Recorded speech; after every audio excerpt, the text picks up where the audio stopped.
Esta convocatoria a la que agradecemos muchísimo porque nos permite difundir esto que hace años estamos tratando de generalizar, de socializar, que tiene que ver con el trauma, que tiene que ver con el dolor y que tiene que ver con MDR. Cuando estabas hablando, recién estaba pensando cómo lo difícil que es dirigirme a unas personas que están trabajando en dos aspectos. Uno es el aspecto de una persona que le pasa algo, tiene un accidente laboral, por ejemplo, y comienza con un dolor crónico, ¿verdad? Un dolor crónico que no se sabe muy bien de dónde viene, ¿no? Que la lesión no amerita que se tenga ese dolor.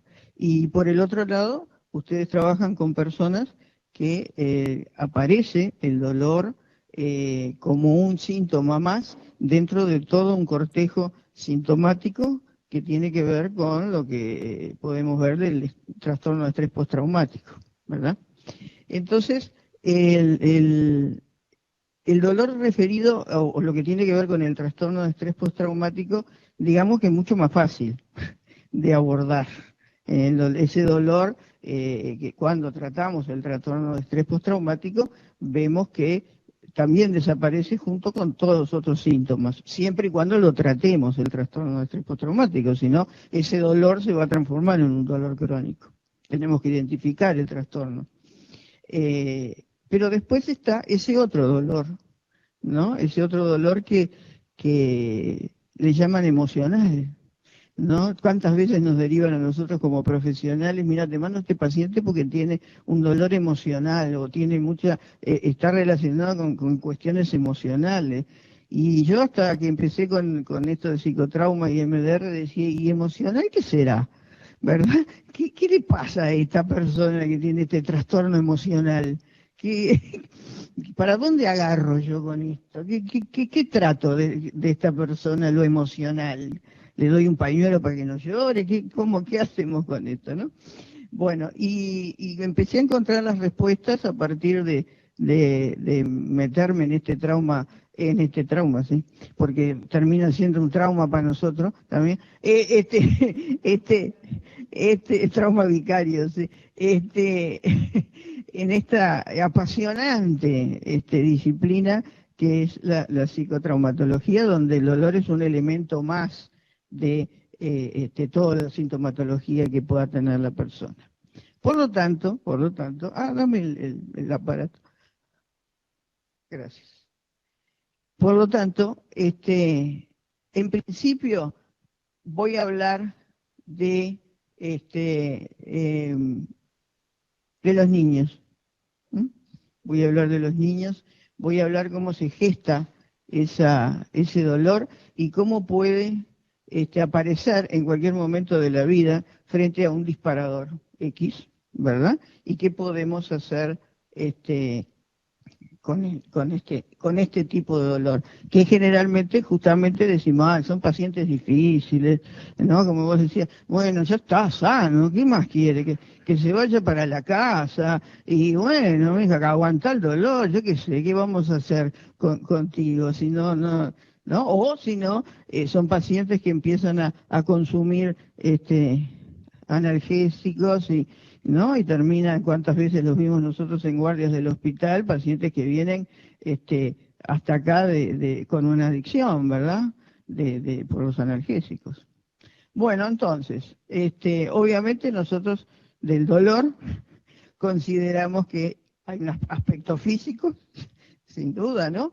Que el dolor es una respuesta de protección del organismo, ¿verdad? Frente a cualquier noxa, pero una persona que tiene una respuesta normal, entre comillas, al dolor, lo que nosotros vemos es que esa persona está con un monto de ansiedad importante, pero nada más que eso, ¿verdad?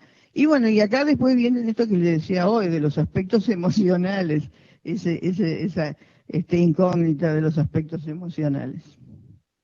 Bueno, entonces a mí se me ocurrió, ¿para dónde será esto, no? Ahí está. Bueno, se me ocurrió hacer, que esto me gustó, esta infografía que es la mitad, después viene la otra mitad, ¿sí?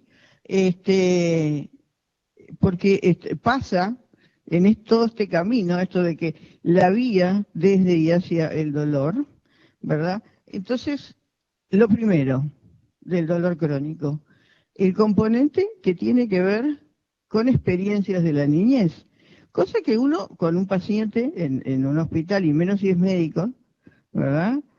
No le pregunta. ¿Cómo se le va a ocurrir preguntarle qué le pasó en la niñez a alguien que está embromando porque le duele y no se le va el dolor? ¿Verdad? No le preguntamos. Bien. Ni los psiquiatras no les preguntábamos tampoco. Ahora algunos preguntamos. Bueno, las experiencias de la niñez. Acá dice que durante la infancia el sistema nervioso aprende a detectar el peligro. Con cada experiencia que se siente física o emocionalmente insegura, el cerebro aprende a entrar en modo de protección más rápidamente y su sistema de alarma puede volverse cada vez más sensible. Bien, entonces, nosotros cuando vamos a considerar el dolor crónico, tenemos que pensar en esto. Tenemos que pensar que si esta persona fue sometida a un maltrato físico, a un maltrato psicológico, abuso sexual, negligencia, ¿sí? O fue testigo de enfermedades de otros, o tuvo enfermedades propias, ¿verdad? Esto me está marcando que mi sistema nervioso va a estar más activado que el resto de las personas. Cuando el niño recibe maltrato, el niño es víctima de abuso sexual, ¿verdad? ¿Qué sucede? Sucede que nuestra parte defensiva, nuestro sistema nervioso autónomo, ¿verdad? La parte del simpático, va a estar sumamente activa. ¿A partir de qué? A partir de que la amígdala, que es nuestro detector de peligro, ¿sí? Es nuestro detector de humo, está permanentemente activa tratando de generar en el organismo sistemas defensivos frente a ese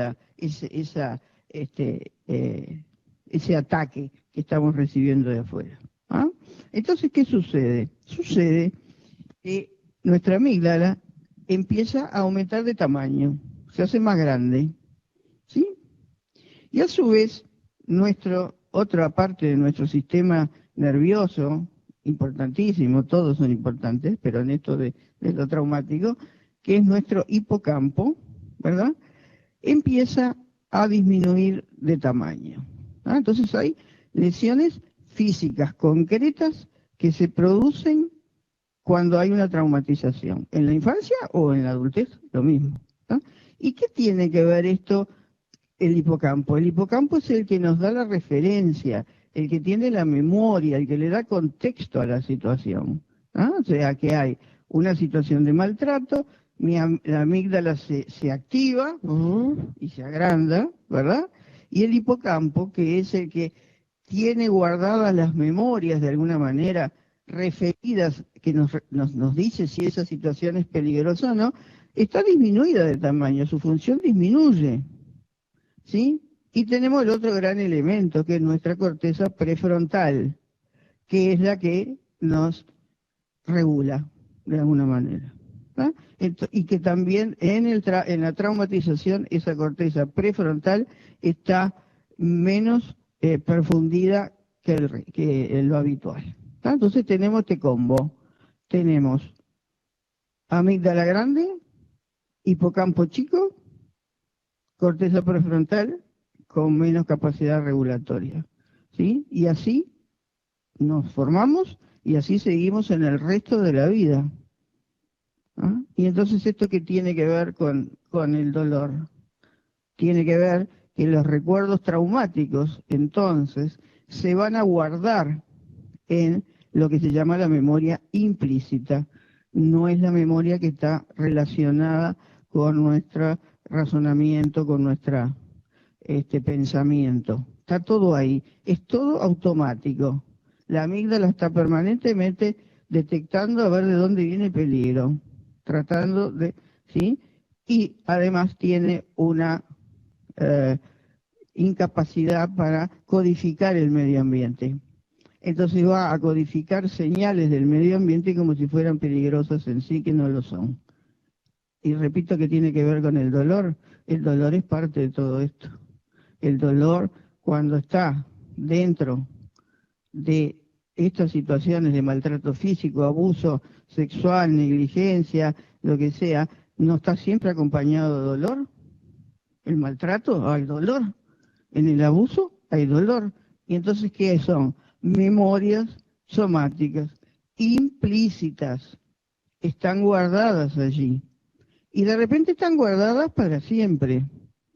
Pero de repente pasa algo, ¿verdad? Pasa que un accidente, ¿sí? Pasa que me roban, pasa que lo que fuere.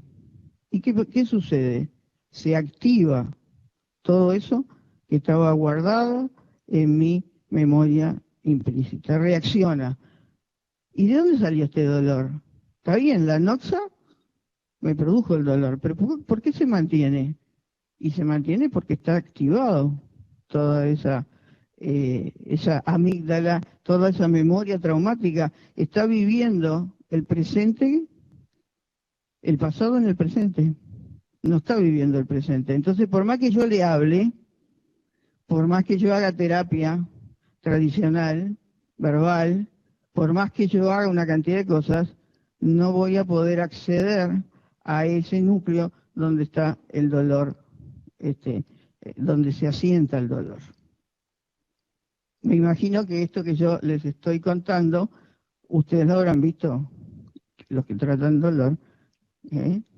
Si no les voy a decir en todos los pacientes, porque no, pero en gran parte de los pacientes. ¿Tá? Ahora, a nosotros no se nos ocurría antes preguntar qué le pasó, qué vida tuvo esa persona. Lo tratamos del dolor para acá, no tratamos del dolor para allá, antes, en el pasado. ¿Tá? Entonces, considerando este aspecto, es sumamente importante tomar en cuenta para tratar ese pasado que está ahí, activo. Bien, entonces, la secreción de estas hormonas del estrés, o sea, cuando se activa la amígdala, cuando se activa el sistema nervioso autónomo, todas estas hormonas van a consolidar el almacenamiento de la memoria traumática. ¿Tá? Es un tema físico. Se activa, se activa la amígdala, es decir, la amígdala manda señales al sistema nervioso autónomo para que luche o huya, ¿verdad? O se congele, esas son las respuestas de supervivencia, ¿m? Y se empiezan a segregar una cantidad de hormonas para que el organismo se ponga en sintonía con esa lucha, huida o se congele. ¿Tá? Y eso va a ser lo que va a consolidar la memoria traumática en el cerebro. ¿Sí? Y esas memorias traumáticas son almacenadas en lo que tiene que ver con el dolor en modalidades sensorio-motoras, ¿ah? No corticales, sensorio-motoras de memoria implícita. Por eso el dolor puede, o esas situaciones traumáticas incluso, pueden suceder antes de que el niño, por ejemplo, hable, en etapas muy tempranas. Incluso se ha visto a nivel del desarrollo del embrión y del feto. Ni hablar de las memorias transgeneracionales, porque me pongo a hablar de esto y no termino nunca más. Pero bueno, ¿no? las heredadas por mecanismos epigenéticos de generación en generación. Bien, entonces, cuando les decía, ¿no? sucede algo en el presente, se van a activar esas memorias del pasado y se van a activar de la misma forma que lo estuvieron en el pasado.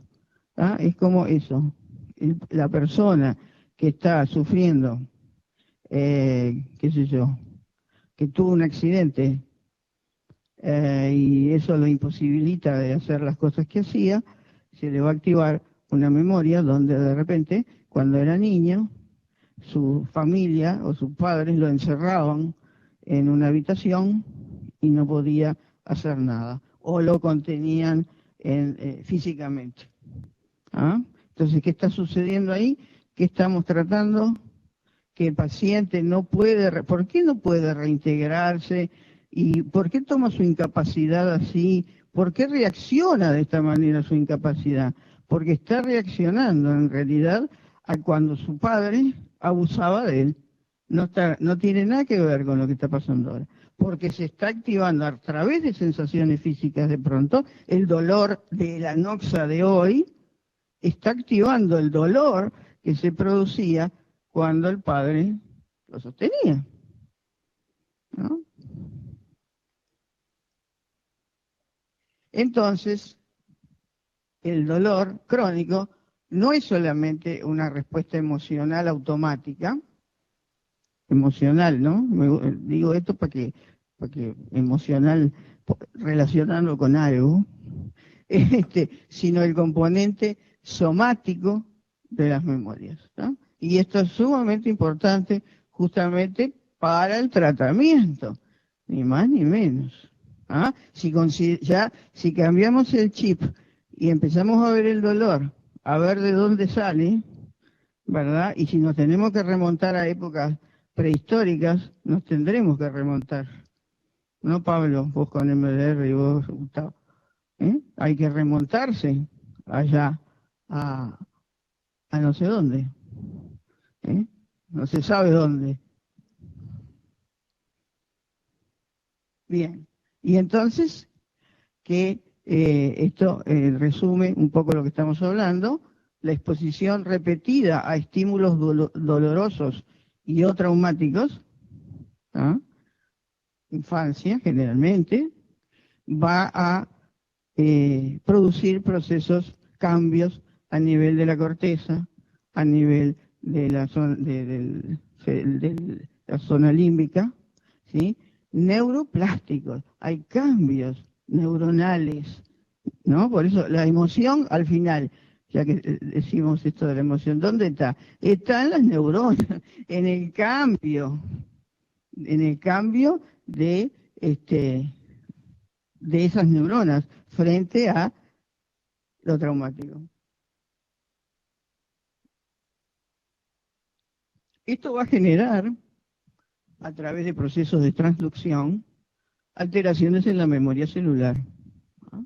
Y ahí va a venir esta respuesta aumentada de dolor frente a futuros estímulos, aunque los estímulos futuros no sean dolorosos, porque el dolor, eh, como es parte del trauma, y es un combo, el trauma, entonces pasa algo, esto como les decía recién, de alguien que no puede volver a trabajar como trabajaba, ¿sí? Y le empieza a doler, a generarse un dolor crónico, y entonces que se está activando cosas que de pronto no tienen nada que ver con el dolor, ¿no? Sino la restricción del padre cuando lo agarra, quien, no sé, lo que sea, ¿ah?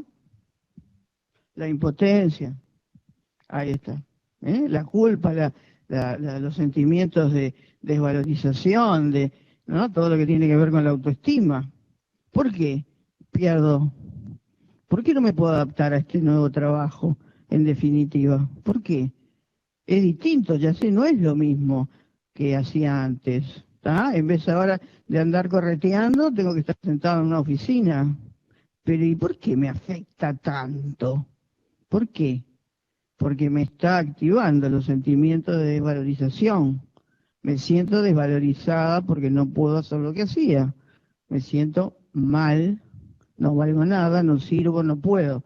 ¿Y de dónde sale todo eso? De por allá. ¿Ah? Me paran, me comentan, me dicen. No me gustan los monólogos. Los que están online pueden comunicarse.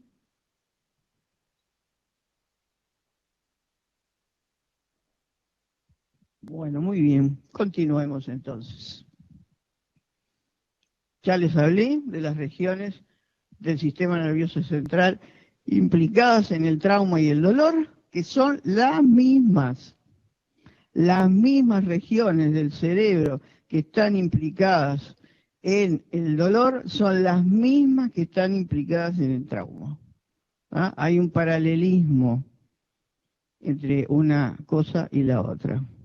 Hicieron un estudio, que creo que ahora no se los traje, acerca de las personas que tenían trastorno de estrés postraumático y dolor. Y vieron que la cascada del trastorno de estrés postraumático fisiológica y la del dolor era la misma. ¿Ah? Entonces está como muy unido todo. Bueno, y ahí tienen un poco esquematizado.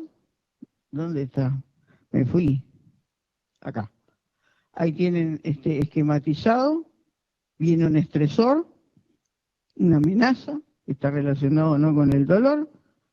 Hay una respuesta fisiológica donde se segregan los neurotransmisores, noradrenalina, adrenalina, cortisol. Cortisol es fundamental en todo esto porque es el que va justamente a actuar sobre el hipocampo, es el que la achica.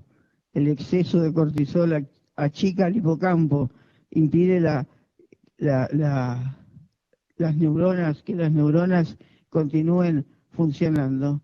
Entonces, hay una respuesta maladaptativa, hay una activación prolongada, entonces, del eje de hipotálamo, hipófiso adrenal, que es las glándulas suprarrenales las que segregan el cortisol. Hay entonces una disfunción del cortisol y esto lleva ¿a qué?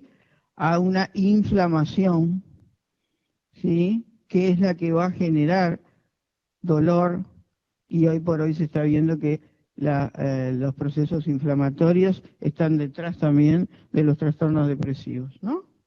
Bueno, muy bien. Esto es cuando está mal adaptado este sistema porque hubo una traumatización previa, y si no, si la respuesta es adaptativa, si no hay una respuesta, si no hay una traumatización, se vuelve rápidamente a la línea de base y la persona se recupera. ¿Sí? Como ustedes, me imagino, verán en muchos de los casos que ustedes tratan referente al dolor, pero el tema está en detectar estas personas, ¿tá? Debido a que existe esta activación, sea de dolor o no, que va a contactar con las memorias traumáticas pasadas. Bien, y este es un tema también muy interesante en lo que tiene que ver con el dolor, de cómo el trauma infantil va a generar procesos inflamatorios que van a terminar en enfermedades físicas o psiquiátricas en el adulto. ¿No? Hay todo un proceso. Yo les traje un metaanálisis que se hizo sobre este tema un metaanálisis para establecer si los eventos adversos de la niñez contribuyen a fenotipos proinflamatorios potencialmente patogénicos. ¿Sí? Y este análisis, metaanálisis de una cantidad enorme de artículos, encontró una asociación significativa entre el trauma infantil y los marcadores de inflamación. ¿Ah? Entonces, esto va a dar una fuerte evidencia de que los eventos traumáticos en la niñez impactan significativamente en el sistema inmunoinflamatorio en la adultez, ¿sí? Ofreciendo así una potencial ruta molecular por la cual el trauma temprano produce vulnerabilidad para el desarrollo de trastornos físicos y psiquiátricos más tarde en la vida. Entonces, me parece a mí que si estamos tratando a alguien con una enfermedad autoinmune, por ejemplo, o cualquier tipo de enfermedad, no tiene por qué ser autoinmune, ¿verdad? Y ni hablar con el dolor, tenemos la obligación de entrar en esto del trauma infantil. ¿Sí? Todas las enfermedades y muchas más, dice etcétera, ¿no? Muchas más en los que está implicado la inflamación producida por el estrés producido por las situaciones traumáticas. Lo que quieran. Pero miren, después si tenemos tiempo les hablo un poco de fibromialgia, porque es muy interesante. Las artritis, osteoporosis, el dolor pélvico crónico, problemas de las articulaciones temporomandibular, dolor de espalda crónico, ciática, etcétera. Todo a través de este mecanismo inflamatorio. Entonces, esto es lo que venimos diciendo, las memorias traumáticas creadas bajo condiciones estresantes, que siempre están creadas bajo condiciones estresantes, pueden continuar afectando a la persona cuando el aumento del componente afectivo de la señal del dolor dispara el recuerdo de memorias similares previamente almacenadas. Como sucede con las memorias traumáticas, el dolor crónico puede ser el resultado de memorias no procesadas, relacionadas con la fuente del dolor en sí mismo, o sea, el haber tenido un accidente, el haber tenido una enfermedad previa o el comienzo de la propia enfermedad, el estado de dolor permanente, los procedimientos médicos u otros eventos estresantes almacenados neurobiológicamente. Si nosotros los médicos supiéramos y tuviéramos conciencia de que las intervenciones y el vínculo con el paciente va a dejar huellas neurobiológicas, los trataríamos diferente, porque estaríamos previniendo la aparición de otros trastornos posteriores. Y si nosotros los médicos, en pacientes que están teniendo cualquier enfermedad, pudiéramos, como vos decías hoy, esa unidad social, biológica, psicológica, la pusiéramos en práctica y indagáramos un poco en la historia del paciente y cómo maneja él su enfermedad y qué le pasó antes, entonces también podríamos aumentar la fidelidad a los tratamientos, el que el paciente no se sienta de otra forma, mirado, oído. Lamentablemente ahora además, por experiencia personal, hace poco que fui al médico y el médico no me miró ni una vez en la consulta, porque estaba tan concentrado escribiendo en la historia electrónica, ¿verdad? Fíjate que me preguntaba cómo estaba del peso, si tenía sobrepeso, me preguntaba. Y yo no daba crédito a esa pregunta. Si el hombre hubiera levantado la vista, me hubiera... que no. ¿Verdad? Si hubiera levantado la vista. Pero me lo preguntó 3 veces. No alcanzó una, 3. A las cuales le contesté las 3. Que sí. Que contestar. Que sí. La tercera vez me fue a pesar. Que tampoco me miró a mí, miró la escala de la balanza. Y ahí se dio cuenta que sí. Me dice, ¿cuántos kilos tienes? ¿Qué sé yo? Le dije, más o menos tanto. No digo cuántos. Bueno, ahí tienen. ¿Verdad? Una pavada. Fui yo, que me dedico a esto, más o menos, que soy colega, que viste que a veces los colegas nos tratan diferente. No es así, ¿eh? No se crean.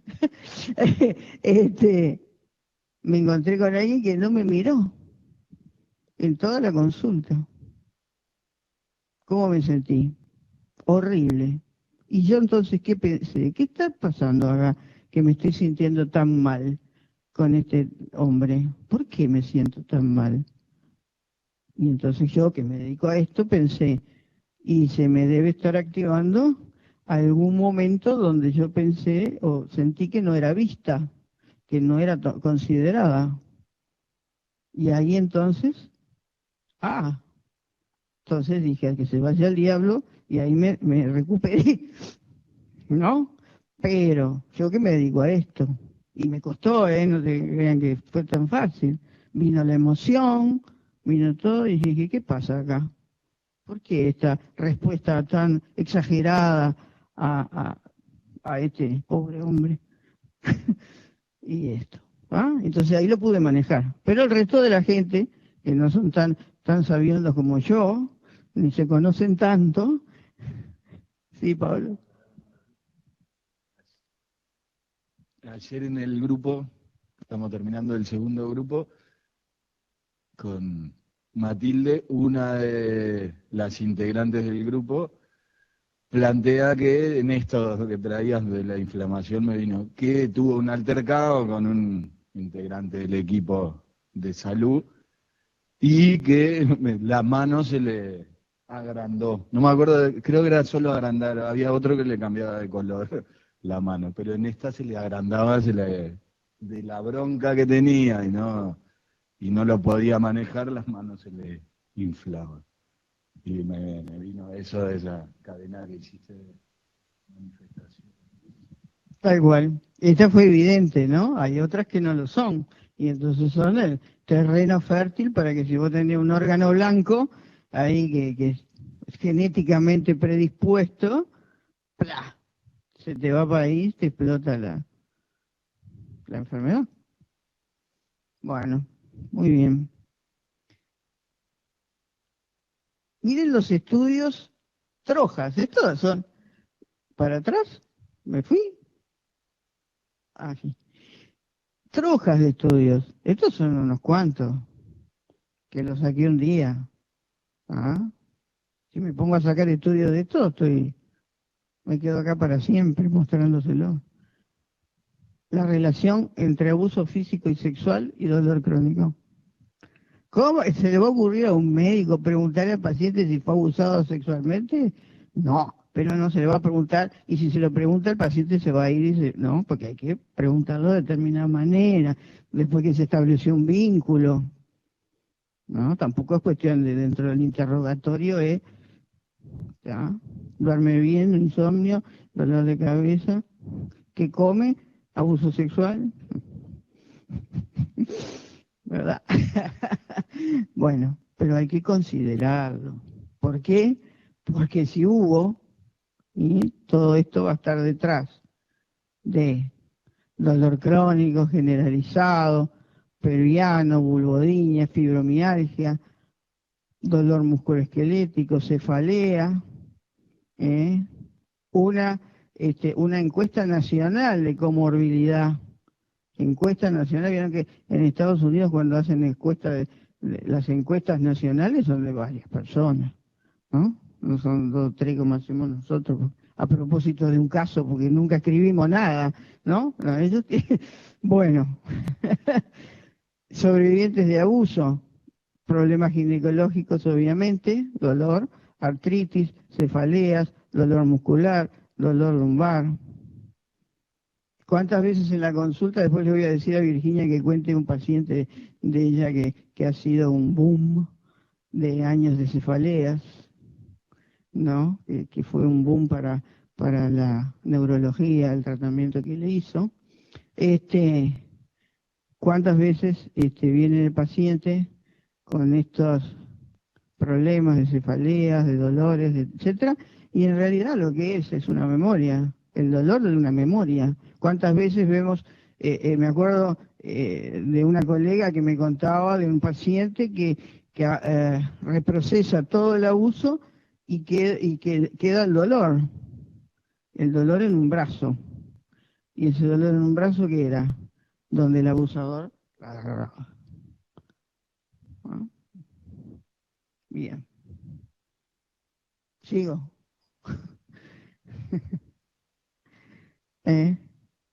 Pero miren, el dolor, el abuso y el dolor, pero miren esta clínica gastroenterológica, ¿eh? ¿Sí? Colon irritable, pánico, depresión, somatización, abuso de alcohol, ¿eh? Seguramente esa persona que hoy contaban ustedes, que se activó mucho a partir de una agresión y tuvo una cantidad de consecuencias, una que tremendas de no salir de su casa, etcétera, etcétera, seguramente se le activó algo viejo. ¿No? Bien. 90% de las mujeres con desórdenes somatoformes reportaron alguna clase de abuso. ¿Eh? El DSM-4, bueno, estamos viejos ya con esto, se encontró que la somatización raramente ocurría en ausencia de trauma. Bueno, y seguimos nuestro camino. Nuestro camino del dolor crónico, ¿verdad? Nuestro camino de cuando sucede el peligro y entonces esto va a cambiar al cerebro, como decíamos, ¿sí? Y entonces además todo este dolor va a proporcionar combustible, ¿sí? Porque para más dolor, porque se empiezan a restringir simultáneamente las actividades que hacían que se segregaran hormonas alegres, de bienestar, ¿no? Entonces también la persona deja de ir al club o deja de juntarse con sus amigos o no, o de sentarse afuera porque no puede caminar y entonces no solamente está todo lo doloroso, sino que está todo lo que impide lo que le proporcionaba felicidad y entonces va a tener en el cerebro más más dolor, ¿no? Ese es el combustible. ¿Sí? Bueno, los cambios, todos los cambios que pueden generar estrés, una mudanza, una, qué sé yo, eh, separación, ¿no? Cualquier situación, un problema en el trabajo, el problema de tu paciente, ¿no, Pablo? Van a generar repercusión y van a activar esta respuesta. ¿Ah? Bueno, y entonces decíamos, el cerebro procesa el dolor crónico utilizando su sistema del miedo, esto que les dije, ¿sí? Y entonces la parte prefrontal, o sea, la parte cortical, muchas veces necesita potenciarse para que baje un poco la otra. ¿Ah? Pero potenciarse no quiere decir intervenir a través ahora después Virginia les va a hablar de lo que es lo hablado, ¿sí? No. Pero sí saber por qué le pasa lo que le pasa, de dónde sale el dolor. ¿A qué se debe el dolor? ¿Sí? A veces solamente con saber de dónde sale el dolor, cómo funciona ese dolor, ¿sí? El paciente empieza a tener más capacidad de pensar en realidad lo que hace. ¿Ah? Bien, y lo que tenemos que hacer entonces es reprogramar, que es lo que ustedes están empezando a hacer, como me decía acá la doctora, con la relajación, con la visualización, con la meditación, con la respiración. Ahí estamos reprogramando el cerebro, de alguna manera, ¿verdad? Pero de todas maneras, esto no alcanza si no se procesa lo que está detrás, ¿verdad? Bueno, y entonces vamos generando, ¿qué hacemos cuando socializamos, cuando hacemos meditación, cuando hacemos respiración? Estamos generando nuevas vías neuronales. ¿Ah? Somos una neurona, lamento decírselos. A algunos nos gusta mirarnos en el espejo, entonces somos empáticos porque tenemos muchas neuronas espejo, pero otros no. Pero bueno, somos una neurona con patas, ¿sí? Así que lamento decirles, todo lo que hacemos va a tener influencia sobre nuestras neuronas, ¿sí? El saber qué le pasa a uno. Yo creo que es una de las cosas. Barrán decía algo muy interesante.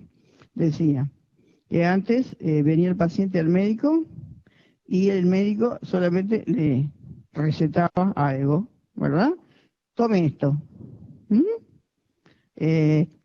Tantas veces por día y ya está. Y dice que el médico hacía eso y no hablaba con el paciente porque no tenía la más mínima idea de lo que le pasaba al paciente. ¿Está? Bueno, esa costumbre que sigue existiendo.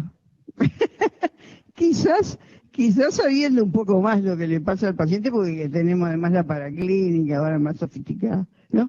Pero sigue existiendo así. Entonces el paciente se va con la tome esto, aquello, otro, no tiene la más mínima idea de lo que le pasa, etc. Y nosotros en la clínica hemos visto que la parte de psicoeducación, de qué le pasa, por qué le pasa, qué está sintiendo y por qué está sintiendo, es fundamental para la recuperación. Ahí tenemos no sé qué porcentaje de mejoría. El paciente se va de otra manera. Se va diciendo, bueno, mirá, me dijo, me miró primero, primero que me miró. Segundo me dijo esto. Y me dijo por qué me daba esto. Y me dijo qué me pasaba. Este doctor es magnífico, vamos a recomendárselo. Se le llena la consulta al médico porque la vecina, el vecino, todos vinieron por lo empático que era, ¿no? Capaz que lo mejoró desde el punto de vista médico, no sabía nada, pero sí lo mejoró generando todas estas redes positivas. ¿Sí? Bueno, entonces, le podemos enseñar, como dice acá, si tenemos una nueva perspectiva del dolor, podemos empezar a enseñar a un viejo sistema nervioso nuevos trucos, ¿sí? Y entonces poder involucrarlos en actividades que liberen las hormonas de la alegría, ¿sí? Nuevos hábitos, bueno. Y entonces vamos a tener una nueva perspectiva de lo que es el dolor, de qué es lo que está pasando. Obviamente, acá les puse MDR, obviamente cuando existe detectamos una situación donde el dolor crónico está relacionado, les preguntamos primero, lo vemos, averiguamos. Entonces ahí detectamos que tiene algo que ver con traumatizaciones tempranas. La terapia MDR es la indicada. Yo me he vuelto, después de haber atravesado otros caminos, creo yo que la terapia MDR, y especialmente en el dolor, es magnífica, magnífica, realmente magnífica.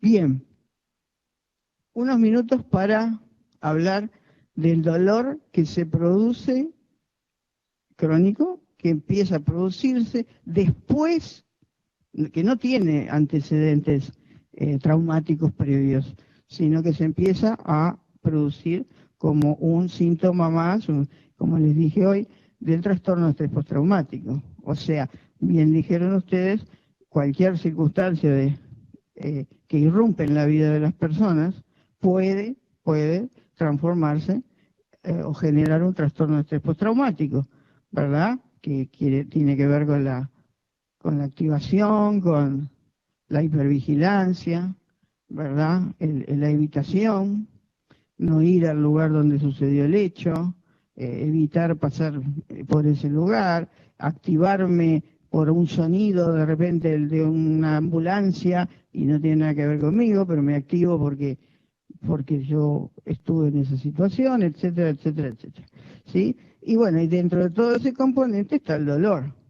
Si nosotros no tratamos el trastorno de estrés postraumático posteriormente, o el trastorno de estrés agudo antes, para que no se transforme en trastorno de estrés postraumático, estamos generando algo que va a complicar a largo plazo. ¿Ah? Y hay una cosa importante, quizás un trastorno de estrés postraumático, los síntomas surjan ahora, porque se está activando uno viejo, de hace 20, 30, 40 años, un evento que le haya sucedido a esa persona, un accidente que tuvo hace 30, 40 años, se le activa a partir de este de ahora. Si no tratamos aquel, también tenemos que detectarlo, no vamos con este, ¿sí?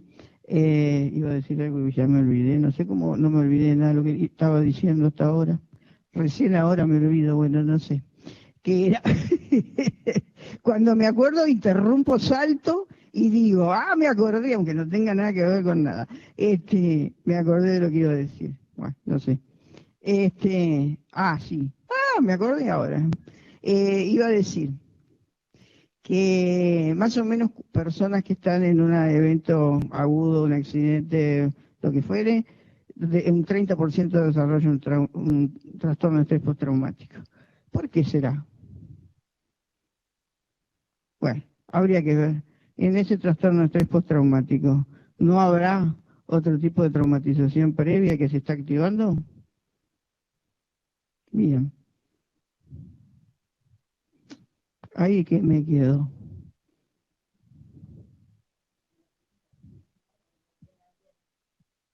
Un poco es lo que decimos siempre en la clínica, cuando alguien viene por un TEP, en teoría por un evento único, por ejemplo un accidente, y siempre terminamos reprocesando algo viejo, ¿no? Un poco en chiste nosotros decimos, ¿quién tiene los TEP? Que nunca los vemos en el consultorio, porque solemos irnos para atrás.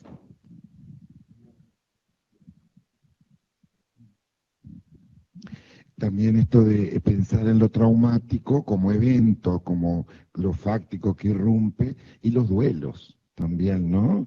Los duelos importan mucho, cómo son vividos, porque muchas veces son vividos en forma traumática. Me acuerdo de un paciente que había estado internado en el CTI por COVID, y después que se recupera y todo, y queda con que si escuchaba el pipí, un pipí que hace mucho en los CTI por todas las alarmas, le desencadenaba toda una respuesta impresionante, pero él estaba realmente sedado en el CTI. Entonces, indagando un poco de dónde vendrá ese pipí, porque el pipí él lo escuchaba, pero ¿era consciente o no era consciente? ¿Qué pasa? Él también estuvo cuidando a su mamá cuando estuvo enferma e internada en el CTI. Y lo que menos, recién ahí pudo hacer, después de trabajar con él, conciencia que el ruido del CTI a él lo afectaba mucho, pero después lo había como borrado, como olvidado ese hecho. Cuando lo trajimos y logró unir, ahí empieza como algo del reprocesamiento de lo que le pasaba, ¿no? Y en relación a esto que decís, Gustavo, de la importancia de los duelos, también tenemos que ver que muchas de las personas que le llegarán a ustedes por accidentes también vivieron duelos. O sea, han muerto gente a su alrededor. Hemos tenido pacientes agudos, en realidad, que vienen al banco por síntomas de estrés traumático, por ejemplo, trabajador de la construcción, que el compañero se muere al lado porque se secciona la femoral con una moladora, por ejemplo, ¿no? Y lo otro importante que tiene que ver con los duelos son las somatizaciones, ¿no? Que ahí aparece mucho. Yo recuerdo el caso de una paciente que traté por dolor, que había cuidado a su esposo durante años y ya no se podía mover de donde estaba. Y realmente el dolor que sufría, que era un dolor crónico, había pasado por policlínicas de dolor, me acuerdo que me llega a través de la doctora Laura Ramos, ¿no? Y bueno, realmente tenía que ver con eso, y los duelos somatizados, los duelos que también es algo que hay que investigar mucho, ¿no? Tengo otro. Me dieron otro. Bueno, sí, el tema de los duelos, vaya tema. Todo lo que tiene que ver, como dice Ivonne, de haber estado, y que lo dice Gustavo, de haber estado en una situación con alguien querido, o el ruido, o el dolor de estar sentado en ese lugar, y no poder moverse, y ese dolor que vos decís, bueno, pero ¿y de dónde sale? Me acuerdo de una paciente que también tenía un dolor lumbar tremendo, que la estudiaron por todos lados y no tenía nada físico, y que estaba relacionado con cuando su mamá estaba internada, el sillón del sanatorio, no sé qué tenía, que le hacía doler la espalda, ¿verdad? Y bueno, ahí está el dolor relacionado con ese hecho traumático para él. Tratado eso, ya desaparece el dolor. Bien, tiene muchas puntas, ¿no? Es muy interesante el tema del dolor porque tiene tantas puntas y el dolor ha sido tan tratado solamente desde el punto de vista médico, quirúrgico, ¿no? Y nunca, o muy poco, o así emocional, como decía yo, así que no se sabe muy bien qué era. Muy interesante. Por eso cada vez que Gustavo me convoca y hablar del dolor, yo voy corriendo. No crean que es la primera vez que todos, sí, siempre me está ahí. Bueno, ahí voy. Bien, a ver, si me queda algo. No. Bueno, muchas gracias. Espero.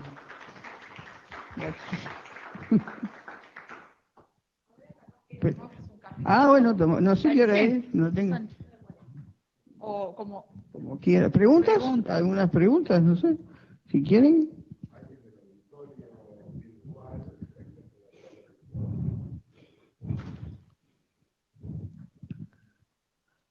Estoy yo sola, mirá. Me puedo preguntar a mí misma. No, ay. A ver. Sí, ¿no están grabando? ¿Ustedes están grabando? Sí. Sí.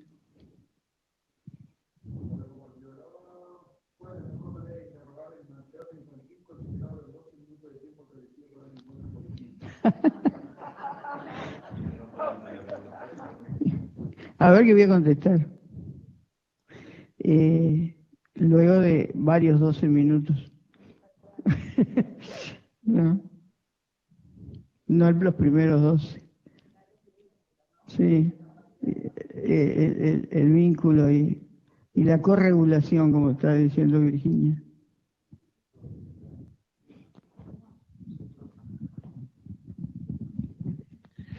Nosotros insistimos mucho porque en realidad es una preocupación de en los colegas y en la práctica médica, muy entendible porque todos lo hemos vivido, pero siempre insistimos en esto, que la construcción de la historia, la entrevista clínica, no es un hecho puntual, sino que es una continuidad. Y por lo tanto, eso, ir generando fundamentalmente en diferentes encuentros todo el clima que nos permite ir entrando en el mundo subjetivo de la persona, ¿no? Gracias. Y yo creo que otra cosa que hay que tomar en cuenta es cuando llega un paciente con determinadas características, tenemos que tomar en cuenta que lo que ese paciente tiene disregulado o activado sería la palabra más correcta, son dos sistemas. Por un lado el sistema de apego, porque se siente mal, porque eso le activa un montón de cosas y el profesional de la salud, sea el que sea que tenga enfrente, en ese momento debe tomar en cuenta que está funcionando o podría, o sería bueno que estuviera funcionando como una figura de apego seguro. Y lo otro que hablábamos hoy, que tenía que ver con la psicoeducación y también con el rol del profesional, es que esa explicación que el profesional le da, lo que hace es desactivar el sistema de alerta que trae ese paciente también. Entonces sí será importante el vínculo y y se puede preguntar realmente cualquier cosa una vez que se ha generado un vínculo, y como decía Miriam, después de muchos 12 minutos, obviamente. Gracias, Ivonne, que nombraste la palabra apego. Este,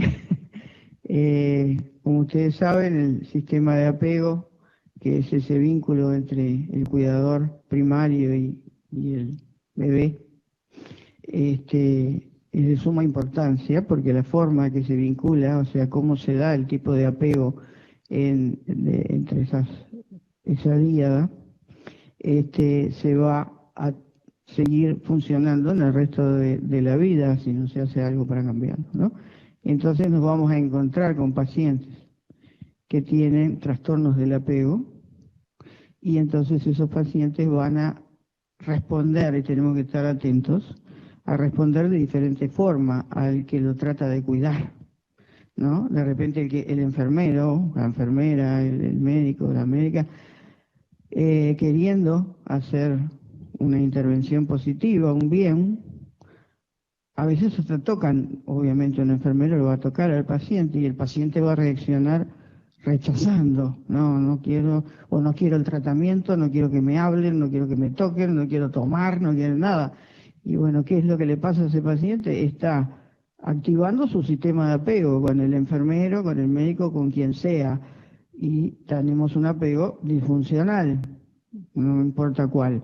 Entonces también tenemos que considerar eso. Después tenemos a los otros pacientes, los que son sumisos, que todo lo aceptan, que todo lo quieren, que así como no, sí doctora, sí que sí, bueno, tampoco confíe mucho. Y considerado el buen paciente. Exacto, que nunca protesta. O los demandantes, ahí está, ¿no? Los que están siempre golpeando, y otra vez, ¿qué quiere acá? Y ya le expliqué, otra vez, ¿no? Bueno, entonces esto del apego, al que no quise meterme, porque es todo un tema, también explica por qué los pacientes son como son. Pero además de explicar eso, lo que hace es explicar la reacción del otro, del cuidador, porque al cuidador también se le activa su sistema de apego, ¿sí? Entonces o lo mata, o lo maltrata, o lo sobreprotege, ¿no? Está siempre... ¿Por qué? Porque ahí está la diada, uno está activando al otro, ¿no? Y uno que es persona, también, aparte de ser médica o lo que sea, también se le va a activar su sistema de apego. Entonces, también hay que tomar en cuenta eso, pero ahí ya nos vamos a las profundidades profundas. Seguimos con las preguntas.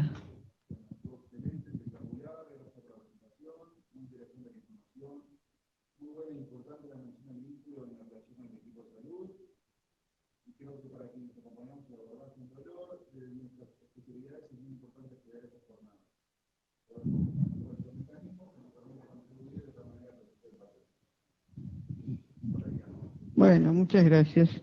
Y por último, no olvidar que el equipo de salud también tiene que cohabitar y hablar un poco de lo que les pasa y por qué así, y, ¿no? Esas instancias que generalmente no se tienen tiempo para realizarse, porque no te demandan de acá de allá, hay que encontrar un momento para solidificar eso, ¿no? Y ver qué nos está pasando a cada uno con esto. Y el autocuidado, el trauma vicario, de estar siempre con personas traumatizadas, y el autocuidado, ¿no? O sea, ¿qué hacemos nosotros? Hacemos todo lo contrario de lo que le decimos al paciente que tiene que hacer generalmente, ¿sí? Bueno, eso es todo, ahora sí.